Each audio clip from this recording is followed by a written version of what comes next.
তো ভারতীয় সংস্থাগুলির পক্ষে নিরাপত্তা দেওয়া কঠিন হবে সবাইকে।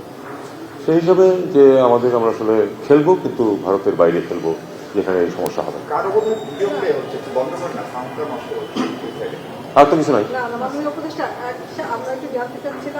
আমার 4টা অ্যাপয়েন্টমেন্ট আছে।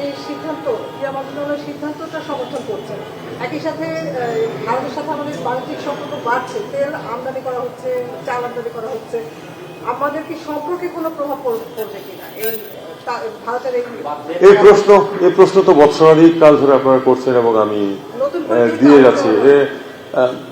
দেখুন, নতুন করে এই ইস্যুটা এসছে, কিন্তু এরকম বিভিন্ন ইস্যু বিভিন্ন সময় আসছে। আমি মনে করি যে প্রত্যেকটিরই কিছু নেগেটিভ ইম্প্যাক্ট থাকবেই, কিন্তু হাতে ধরে আমরা আমাদের স্বার্থ যেখানে আছে যদি থাকে সেখানে আমরা তো কিছু নষ্ট করতে যাবো না। এখানে আমাদের স্বার্থ আছে হচ্ছে না যাওয়াতে, কারণ এখানে আমাদের লোকদের নিরাপত্তার প্রশ্ন জড়িত, কাজে আমাদের স্বার্থ না যাওয়াতে, কাজে আমরা আমাদের লোকদেরকে পাঠাবো না।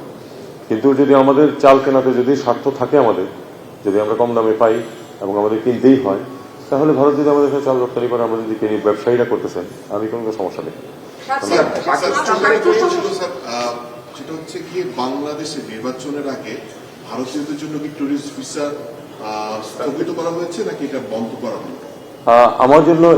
আমার কাছে এই ধরনের কোনো সিদ্ধান্ত নেই। আমি যেটা করেছি সেটা হলো যে আমাদের যে মিশনগুলোতে সমস্যা সৃষ্টি হয়েছে সেখানে আমরা আপাতত ভিসা সেকশন বন্ধ রাখতে বলেছি, কারণ এটা নিরাপত্তা প্রশ্ন, এটা প্রশ্ন 3 জায়গায়।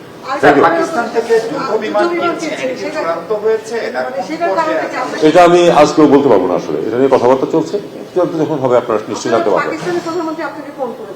প্রধানমন্ত্রী আমাকে ফোন করেছেন, হ্যাঁ, একটা যাচ্ছি, কালকে যাচ্ছি, পরশু দিন